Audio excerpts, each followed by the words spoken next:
Hello friends, मैं पद्मावती जैन आप लोगों का स्टडी पॉइंट में स्वागत करती हूँ। कैसे हैं आप लोग? बहुत ही अच्छे होंगे और रहना भी चाहिए। आज हम बात करने वाले हैं आउटस्टैंडिंग, प्रीपेड, एक्यूट, अनंत इसके बारे में। तो देखिए, आप लोगों के हेल्प के लिए मैंने यहाँ पर बहुत ही व्यवस्थित रूप से लिख रखा है ताकि आप भी अच्छी तरह से लिख सके। पर इसे पढ़ने से पहले मैं आपको पहले जानकारी दे देती हूँ कि outstanding expenses, prepaid expenses, accrued income, अनंत इनकम क्या होती है। तो पहले हम सिंपल वे में समझ लेते हैं। तो देखिए, आउटस्टैंडिंग एक्सपेंसेस, एक्सपेंसेस का मतलब होता है खर्चे। तो देखिए दोस्तों, ऐसे एक्सपेंसेस जो करंट ईयर से रिलेटेड है और करंट ईयर में हमें उसका पेमेंट करना है पर हमने नहीं किया है, बाकी है, बकाया है, आउटस्टैंडिंग है, उसे हम आउटस्टैंडिंग एक्सपेंसेस कहते हैं। आपको यहाँ पर नजर आ रहा होगा बकाया, जिसे हम अजदव्य भी कहते हैं, आउटस्टैंडिंग एक्सपेंसेस। ऐसा व्यय जो चालू वर्ष में देय है, मतलब चालू वर्ष में हमें देना है, पेमेंट करना है, किंतु उसका भुगतान नहीं किया है, परंतु हमने उसका भुगतान नहीं किया है, तो वो आउटस्टैंडिंग एक्सपेंसेस कहलाता है। और आउटस्टैंडिंग एक्सपेंसेस का बैलेंस सीआर होता है। यहाँ पर मैंने आपके लिए लिख रखा है, आउटस्टैंडिंग एक्सपेंसेस का बैलेंस सीआर होता है और वह लाइब्रेरीज में दर्शाई जाती है। तो इसकी एंट्री होती है expenses account DR to outstanding expenses. जैसे एग्जांपल लेके बात करें तो 2000 वेतन के बकाया है, सैलरी जो है 2000 बकाया है, तो एंट्री हो जाएगी salary account DR to outstanding salary. Expenses की जगह सैलरी आ जाएगी। क्या आ जाएगी? सैलरी। तो एंट्री हो जाएगी salary account DR to outstanding salary. अगर रेंट है तो rent account DR to outstanding rent. फिर हम बात करते हैं प्रीपेड एक्सपेंसेस यानी कि व्यय।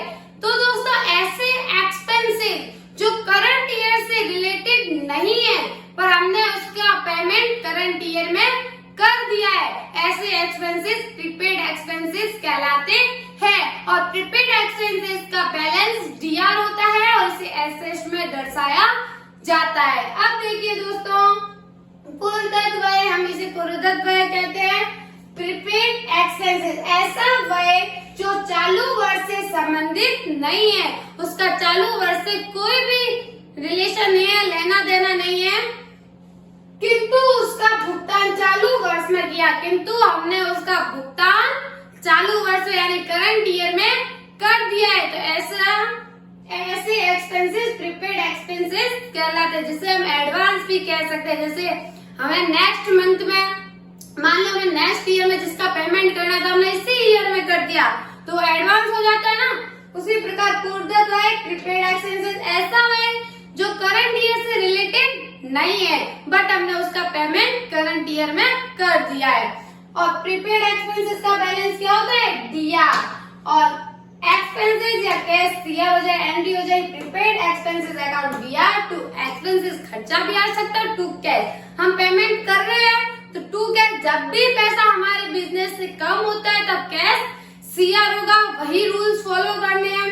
जैसे कि 3000 रुपए पूर्वदत्त बीमा, प्रीपेड इंश्योरेंस, तो इतने एंट्री हो जाएगी prepaid insurance account DR to cash या फिर एक्सपेंसेस भी हो सकता है। सॉरी। अब देखिए उपार्जित आय, एक्यूट इनकम। अब देखिए एक्यूट इनकम क्या होती है?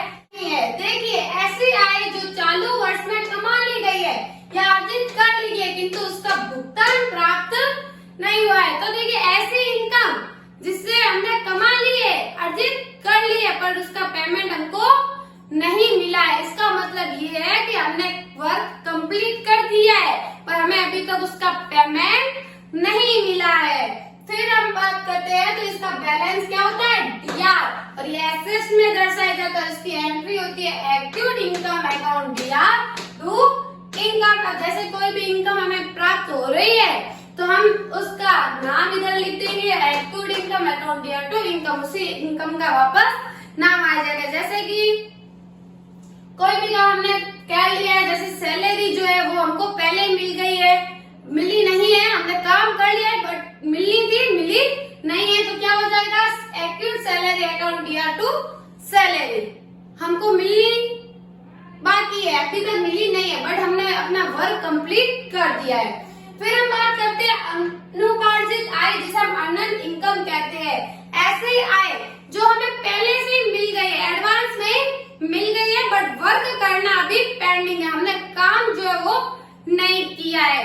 तो इधर देख सकते हैं ऐसी आय जो अग्रिम प्राप्त हो गई है किंतु कमाना यानी कि कार्य करना बाकी है, अभी तक हमने उसको कमाई नहीं, मिल तो गई है एडवांस में बट हमने काम अभी तक नहीं किया है। तो जब भी पैसा आता है तो हम क्या करते हैं, दिया एग्री मिला है तो कैश अकाउंट दिया तो अर्नड इनकम भी आ सकती है, और जिसके कारण मिली वो ज्यादातर दोस्तों एग्जाम में आउटस्टैंडिंग और प्रीपेड की एंट्री पूछी जाती है, एक्टिव और अर्नड की इतनी नहीं पूछी जाती है। तो अब आप लोगों को समझ में आ गया होगा, आउटस्टैंडिंग जो कि बकाया है, प्रीपेड जो कि हम एडवांस में पेमेंट कर चुके हैं और इसका हमें अभी तक पेमेंट नहीं किया है। फिर एक्टिव ऐसी आय जो हमने कमा ली है बट अभी तक हमें मिली नहीं है, और अर्नड जो हमें मिल गई है बट हमने अभी तक कमाई नहीं है। तो अब आपको बहुत अच्छे से समझ में आ गया होगा। थैंक्स।